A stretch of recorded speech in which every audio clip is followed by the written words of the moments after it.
Willkommen, bienvenue, and welcome back, ladies and gentlemen, to Duncan House Diaries. And goodness gracious, are you in for a treat today? Not only will we be getting down to business in the infamous Room of Doom, exploring its history, restoration journey to date, and beginning to actually lay a floor, but I will finally be revealing the mysteries of Operation Dig a Lot of Holes, which Rob has been working on for the past few weeks. On top of all of that, I will also be taking you for a short but majestic trip to the English seaside and attempt to share with you the beauty and brilliance of the North Sea. Firstly, however, it would be terribly remiss of me not to address the obvious. For all of you quite rightly concerned about our welfare here at Duncan House this week, please rest assured everything is well and everyone is safe. For those of you who haven't heard, this week the United Kingdom faced its first named storm of the winter. Storm Amy hit Duncan House like a freight train. This cardboard box, for example, was unceremoniously ripped from the skip and launched at least 2 meters onto the driveway. Our rubble chute was torn from its roots in the first story window and callously abandoned by the maelstrom in the yard. This piece of metal sheeting actually fell over onto its side, and this gargantuan branch came crashing down from Clive's bountiful boughs. Thank goodness no one was underneath it. Storm Amy has also kindly reminded us that in the not too distant future we are going to be staring down the barrel of somewhere in the region of 5 million leaves which are going to need clearing up. Leaf vacuum shredding content incoming. Right, let's get down to some work. Now, no doubt many of you will remember earlier this year, King Julian and I laid new water pipes for Duncan House and Butler's Lodge from the road, across the field and down to the drive. Well, for reasons I shan't bore you with, it has been necessary for us to add a third and final pipe to this spaghetti junction of services. The problem is that this last main needs to go across the drive and carry on through the field and into the woods. We had 2 options. The first was to cut the tarmac, dig up the road and lay the pipe before resurfacing it. The problem with this plan, obviously, is that would have created yet another job. So, after no small amount of head scratching, Captain Chaos and I decided to channel our inner Jules Verne's and journey to what felt like the centre of the earth before attempting to moly underneath the driveway.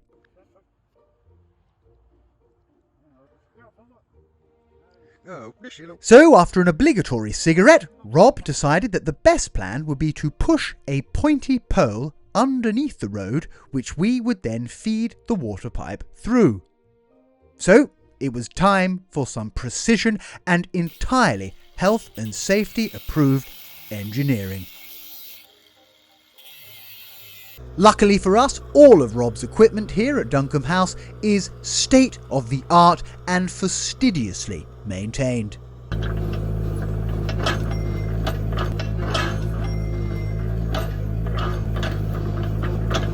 After setting the concrete slider chocks and laying out the aforementioned spiky pole, Rob let rip.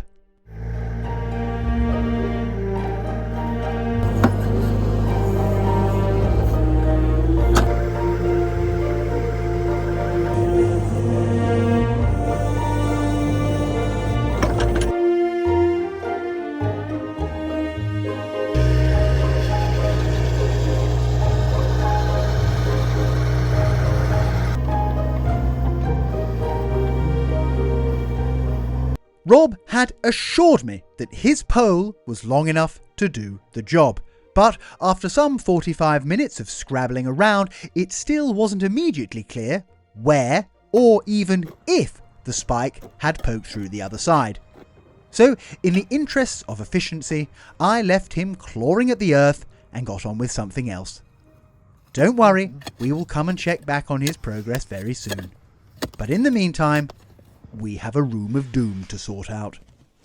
The room of doom, aka our guest bedroom, aka my sister Elizabeth's room, is situated on the first floor on the northern side of Duncombe House. Why do we call it the room of doom? Well, this room is where all the trouble started. It was the pipework above the room of doom's ceiling which froze all those months ago, causing the aforementioned biblical flood, which destroyed large swathes of our home. The water was cascading through the ceiling of this room for literally months, and not only brought down the ceiling, but destroyed the floor and the walls. The irony is that this room will in fact likely end up being the warmest and most comfortable room we have here at Duncombe House, because almost everything is going to be brand spanking new.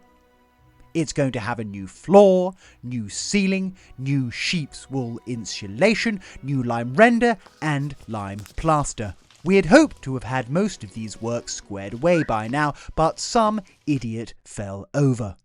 Regardless, better late than never. Over the coming months, this room is going to undergo a truly transformative restoration, and you lucky lot are going to have front row seats as we convert the room of doom into the room of resplendence. Okay, so we are here today because we need to measure the floor upstairs to buy a floor. Louis doing a great job with the plastering, but obviously we need to prepare loads of spaces for him to be able to come and plaster. And currently the room above us doesn't have a floor or a ceiling. So to avoid any more accidents, it makes me quite nervous with Jack walking around up there. No need to be nervous, darling. I have the balance of a panther. I'm completely distracted now by that. So we need to measure the floor, we need to go and buy a floor, get the floor down, and then we can get the ceiling on, insulation in the ceiling, plaster out the ceiling, then Lou wants to plaster the walls, then we can move to this room down here. So yeah, got a lot to do, but we're getting there. First things first, it was time to give the boot room a little tidy.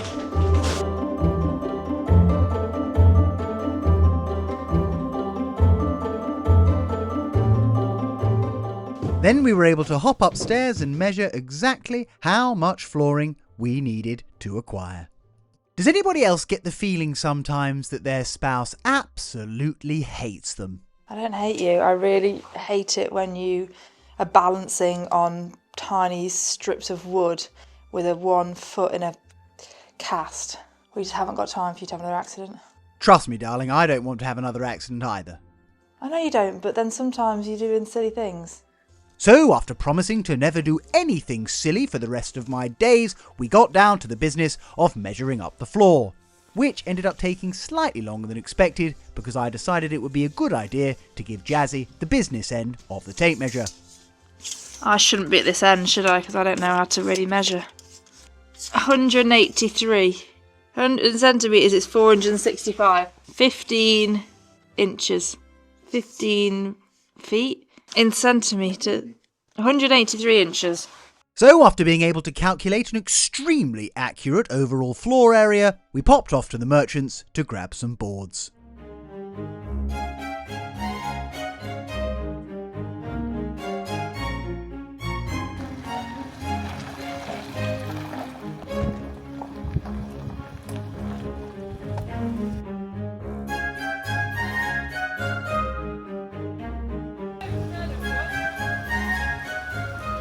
For a moment we weren't sure whether Quincy was just being a stroppy poppy because we dragged her away from Dean and Borgia, or whether she'd actually got herself stuck to the back of the car seat. Luckily, it turned out to be the former. So once Her Royal Highness had alighted the vehicle, we were able to start unloading the sheets.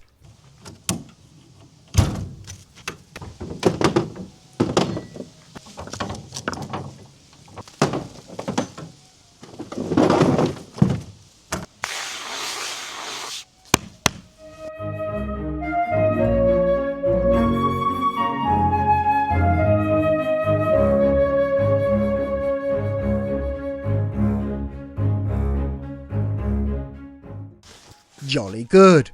Although we were fairly pleased with ourselves for getting all the sheets into the boot room, we hadn't actually yet worked out how we were going to lift them 8 foot through the floor when one of us was in a boot and one of us is 5'2". So instead of ruining our evening by worrying too much about that predicament, we decided instead to spend a few moments simply enjoying our ravishing Parthenocissus quinquefolia before heading back down the drive to see how Rob was getting on. Now it turns out, ladies and gentlemen, that miracles do in fact happen. Because when we got back to Butler's Lodge, although there was absolutely no sign at all of any Roberts, there were signs of success, in the form of a spiky pole sticking out of the mud. 10 points to Hufflepuff.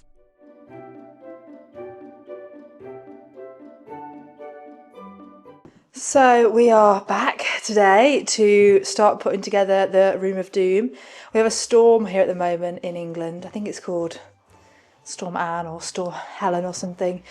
Please let me apologise to you, Anne and Helen. You are both very valued viewers. The storm was called Amy.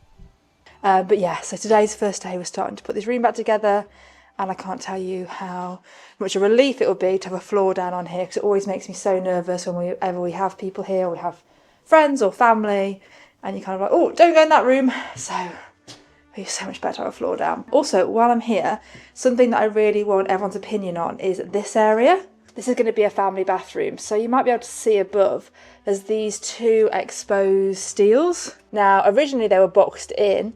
I would like to box them back in because I think it will be more in keeping with the house. Jack would rather keep them exposed and kind of polish them up and have them as a feature. Now, we don't often disagree on things when it comes to the kind of style of the house, but this is something that has divided us. Let us know in the comments what you think.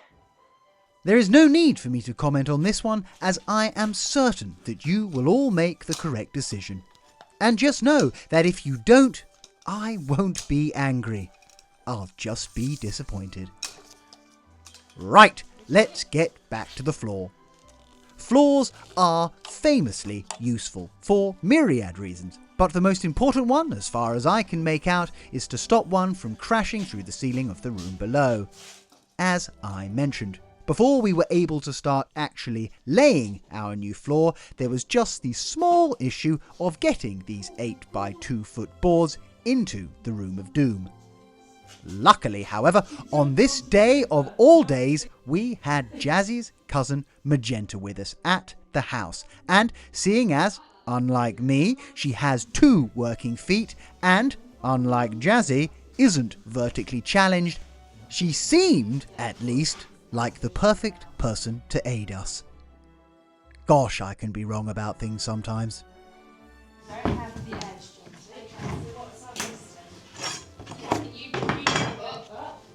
Oh my goodness, that's what it's really like when it doesn't come out.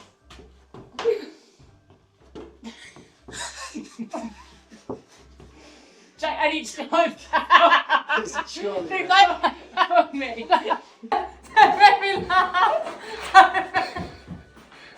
It's falling. It's too heavy. Oh. I thought that was it. I thought that was live. Oh my days. Wow. You were just stood there watching. Not true, I was stood here filming. Sawdust was coming down into my eye. After a few light words of encouragement, they tried again, and voila.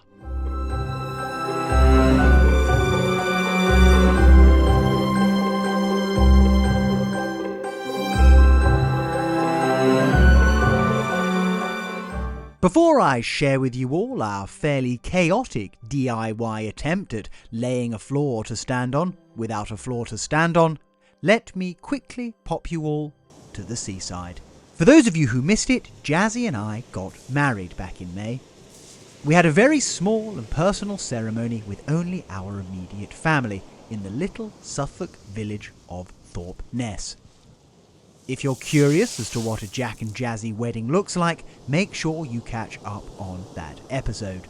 My family has been going on holiday to this part of the world for over 60 years. And when my grandmother decides that she wants to see the sea, well, her wish is our command. I thought it might be nice for all of you watching who may not have easy access to the seaside to indulge for just a few moments in the calming, healing balm, which is Aldborough Beach. Sink into your chairs, my friends, and take a few moments to relax.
Right, enough of that. Back to the bedlam.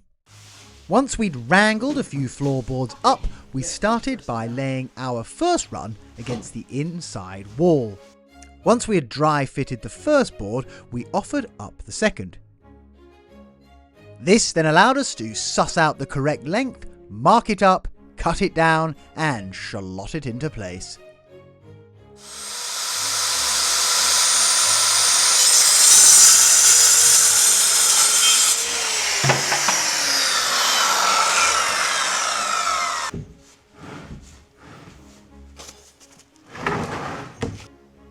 By using 22mm tongue and groove boards with specialist floorboard adhesive as well as screws, we should be able to avoid any nasty creaking.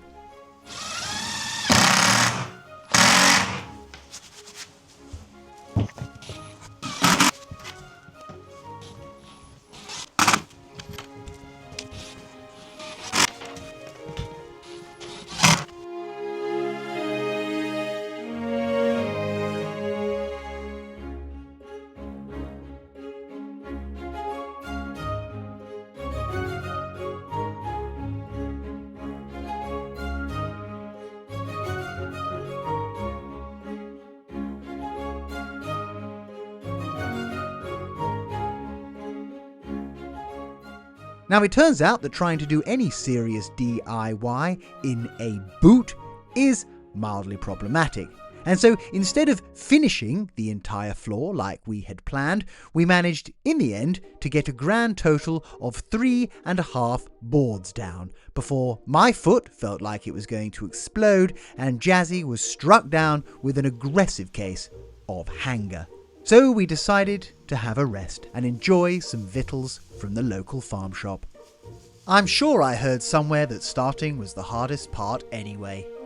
By this time next week, my most venerable of viewers, we wholeheartedly expect to A. have completely finished the bay windows, B. have finished laying the floor in the room of doom, C. have fixed the leaking roof on the coach house, and D. to have seen pigs fly across the lawn. Until then, we wish you all the most wonderful of weeks. Please don't forget to cast your votes on the exposed girders in the main bathroom, and as always, nourish us with your comments and tell us what you would like to see more of. Mesdames et Messieurs, TTFN.